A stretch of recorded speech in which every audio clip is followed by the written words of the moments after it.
ओम विघ्नेश्वराय नमः। संक्षिप्त नारद पुराण अध्याय 15। राजा भगीरथ का भृगु जी के आश्रम पर जाकर सत्संग लाभ करना तथा हिमालय पर घोर तपस्या करके भगवान विष्णु और शिव की कृपा से गंगा जी को लाकर पितरों का उद्धार करना। नारद जी ने पूछा, मुनि, हिमालय पर्वत पर जाकर राजा भगीरथ ने क्या किया? वे गंगा जी को किस प्रकार ले आए, यह मुझे बताने की कृपा करें। श्री सनक जी ने कहा, मुने, महाराज भगीरथ जटा और चेट धारण करके तपस्या के लिए हिमालय पर जाते हुए गोदावरी नदी के तट पर पहुंचे। वहां उन्होंने महान वन में महर्षि भृगु का उत्तम आश्रम देखा, जो कृष्ण सार मृगों से भरा हुआ था और चमड़ी गायों का समुदाय अपनी पूंछ हिलाकर मानो उस आश्रम को चवर डुला रहा था। मालती, जूही, कुंद, चंपा और अश्वत्थ उस आश्रम को विभूषित कर रहे थे। वहां चारों ओर भांति भांति के फूल खिले थे। ऋषि मुनियों का समुदाय वहां निवास करता था। वेदों और शास्त्रों का महान घोष आकाश में गूंज रहा था। महर्षि भृगु के ऐसे आश्रम में राजा भगीरथ ने प्रवेश किया। भृगु जी परम ब्रह्म के स्वरूप का प्रतिपादन कर रहे थे। शिष्यों की मंडली उन्हें घेर कर बैठी थी। तेज में वे भगवान सूर्य के समान थे। राजा भगीरथ ने वहां उनका दर्शन किया और उनके चरण ग्रहण आदि विधि से उन ब्राह्मण शिरोमणि की वंदना की। साथ ही भृगु जी ने भी सम्मान पूर्वक राजा का आतिथ्य सत्कार किया। महर्षि भृगु के द्वारा आतिथ्य सत्कार हो जाने पर राजा भगीरथ उन मुनीश्वर से हाथ जोड़कर विनय पूर्वक बोले। भगीरथ ने कहा, भगवान, आप सब धर्मों के ज्ञाता तथा संपूर्ण शास्त्रों के विद्वान हैं। मैं संसार बंधन के भय से डरकर आपसे मनुष्यों के उद्धार का उपाय पूछता हूँ। सर्वज्ञ मुनि सत्तम, यदि मैं आपका कृपा पात्र हूँ तो किस कर्म से भगवान संतुष्ट होते हैं, वह मुझे बताइए। भृगु ने कहा, राजन, तुम्हारी अभिलाषा क्या है, यह मुझे मालूम हो गई। तुम पुण्यात्माओं में श्रेष्ठ हो, अन्यथा अपने समस्त कुल का उद्धार करने की योग्यता तुम्हें कैसे आती? भूपाल, जो कोई भी क्यों ना हो, यदि वह शुभ कर्म के द्वारा अपने कुल के उद्धार की इच्छा रखता है तो उसे नर रूप में साक्षात नारायण ही समझना चाहिए।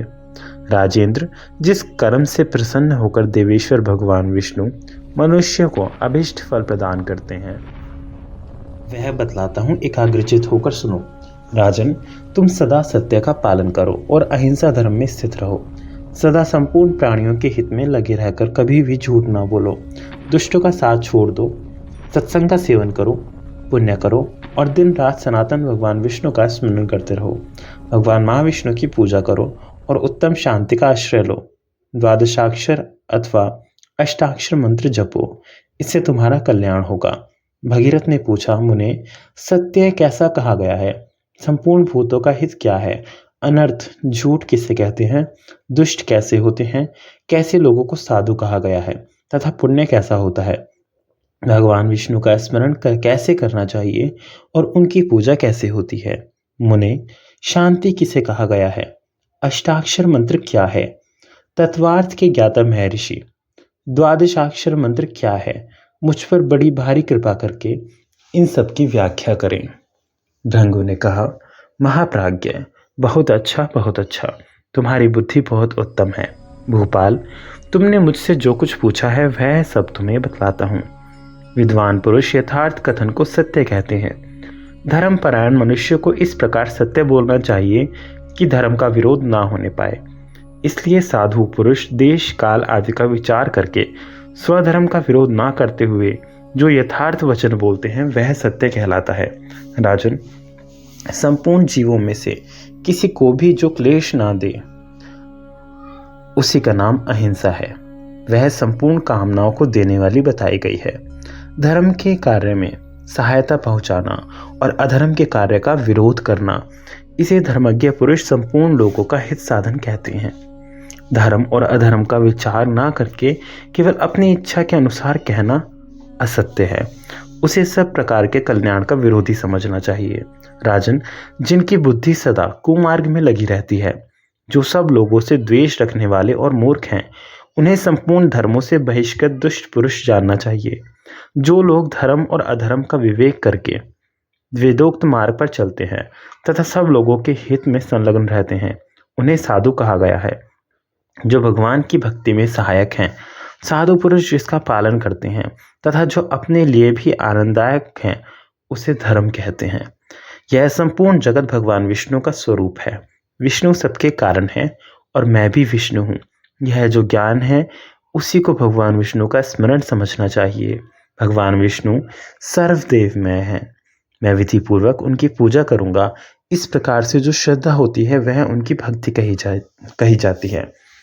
श्री विष्णु सर्वभूत स्वरूप है, सर्वत्र परिपूर्ण सनातन परमेश्वर है। इस प्रकार जो भगवान के प्रति अभेद बुद्धि होती है उसी का नाम समता है। राजन, शत्रु और मित्रों के प्रति समान भाव हो, संपूर्ण इंद्रियां अपने वश में हो और देव वश, जो कुछ मिल जाए उसी में संतोष रहे, तो इस स्थिति को शांति कहते हैं। राजन, इस प्रकार तुम्हारे इन सभी प्रश्नों की व्याख्या हो गई। ये सब विषय मनुष्यों को सिद्धि प्रदान करने वाले हैं और समस्त पाप राशियों का वेग पूर्वक नाश करने के साधन है। अष्टाक्षर मंत्र सब पापों का नाश करने वाला है। राजेंद्र, मैं उसका स्वरूप तुम्हें बतलाता हूँ। वह समस्त पुरुषार्थों का एकमात्र साधन, भगवान विष्णु को प्रसन्न करने वाला तथा संपूर्ण सिद्धियों को देने वाला है। ओम नमो नारायणाय, यही अष्टाक्षर मंत्र है। इसका जप करना चाहिए। महाराज, ओम नमो भगवते वासुदेवाय, यह द्वादशाक्षर मंत्र कहा गया है। राजन, इन अष्टाक्षर और द्वादशाक्षर दोनों मंत्रों का समान फल है। इनकी प्रवृत्ति और निवृत्ति इन दोनों मार्ग वालों के लिए समता बताई गई है। इन दोनों मंत्रों के जप के लिए भगवान का ध्यान इस प्रकार करना चाहिए। भगवान नारायण अपने हाथों में शंख और चक्र धारण किए शांत भाव से विराजमान है।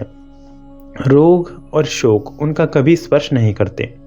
उनके वामांग में लक्ष्मी जी विराज रही हैं।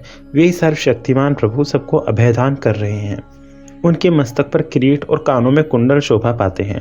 वे नाना प्रकार के अलंकारों से सुशोभित हैं। गले में कौस्तुभमणि और वनमाला धारण किए हुए हैं। उनका वक्षस्थल श्रीवत्स चिन्ह से चिन्हित है। वे पीतांबरधारी भगवान देवताओं और दानवों से भी वंदित हैं। उनका आदि और अंत नहीं है। वे संपूर्ण मनोवांछित फलों के देने वाले हैं। इस प्रकार भगवान का ध्यान करना चाहिए। वे अंतर्यामी ज्ञान स्वरूप सर्वव्यापी तथा सनातन है। राजा भगीरथ, तुमने जो कुछ पूछा वह सब इस रूप में बताया गया है। तुम्हारा कल्याण हो। अब सुखपूर्वक तपस्या में सिद्धि प्राप्त करने के लिए जाओ। महर्षि भृंगु के ऐसे कहने पर राजा भगीरथ बहुत प्रसन्न हुए और तपस्या के लिए वन में गए। हिमालय पर्वत पर पहुंचकर वहां के मनोहर पावन प्रदेश में स्थित नादेश्वर महाक्षेत्र में उन्होंने अत्यंत दुष्कर तपस्या की।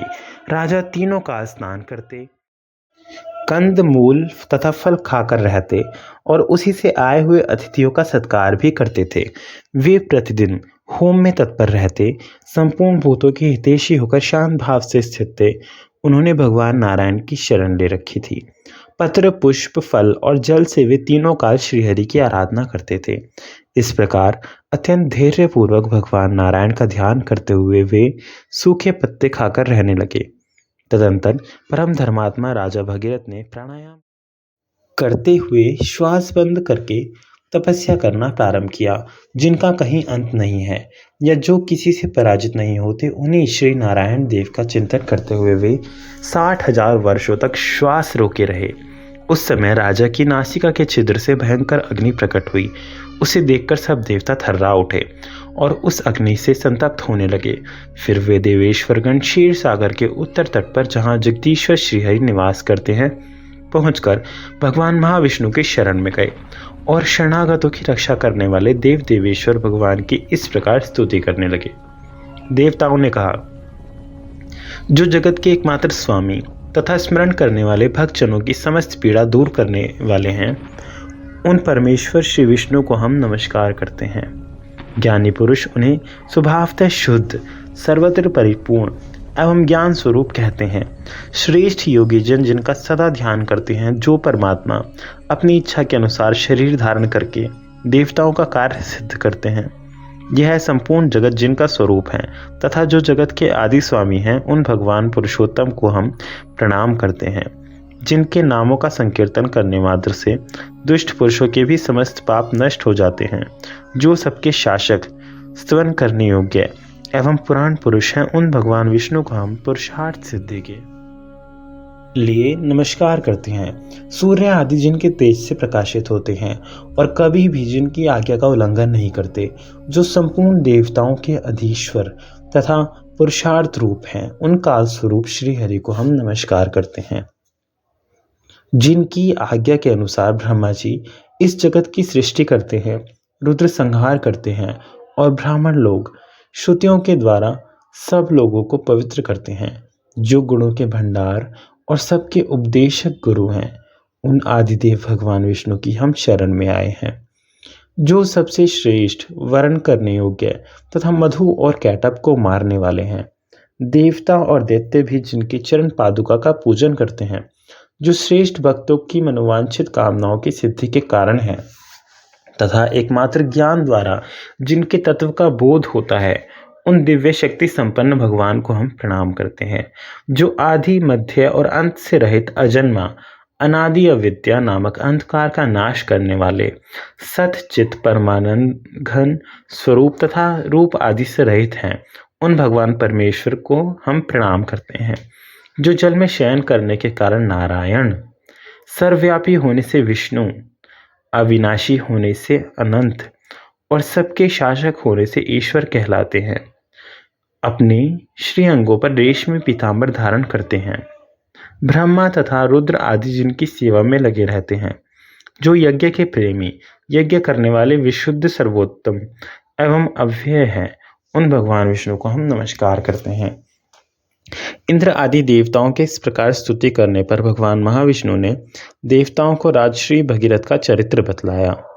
नारद जी फिर उन सबको आश्वासन तथा अभय देकर निरंजन भगवान विष्णु उस स्थान पर गए जहाँ राजश्री भगीरथ तपस्या करते थे। संपूर्ण जगत के गुरु, शंख चक्रधारी सच्चिदानंद स्वरूप भगवान श्री हरि ने राजा भगीरथ को प्रत्यक्ष दर्शन दिया। राजा ने देखा सामने कमलनयन भगवान विराजमान है। उनकी प्रभा से संपूर्ण दिग्दिगंत उद्भासित हो रहा है।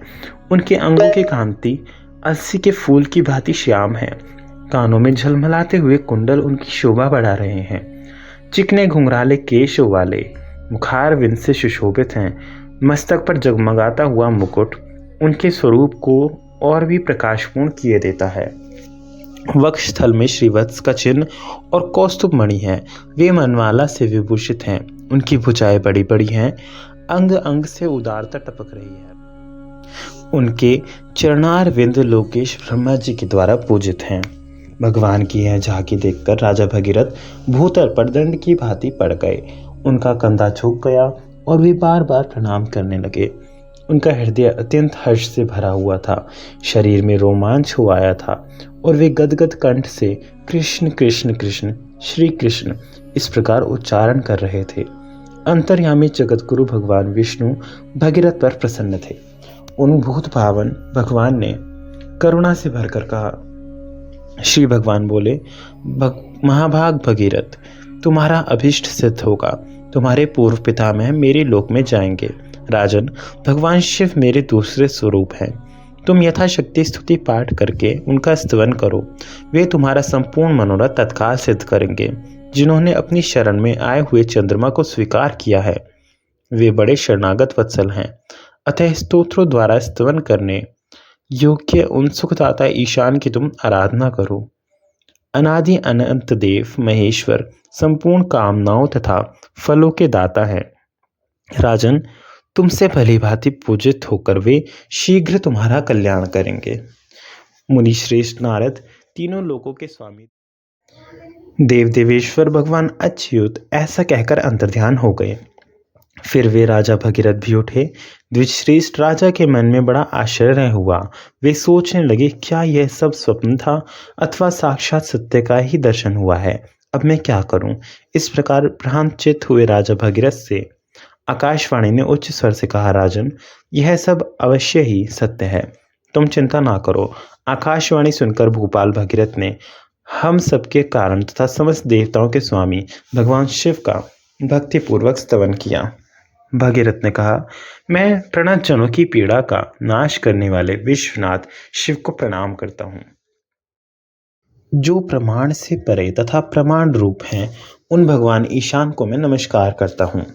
जो जगत स्वरूप होते हुए भी नित्य और अजन्मा है, संसार की सृष्टि, संहार और पालन के एकमात्र कारण है, उन भगवान शिव को मैं प्रणाम करता हूँ।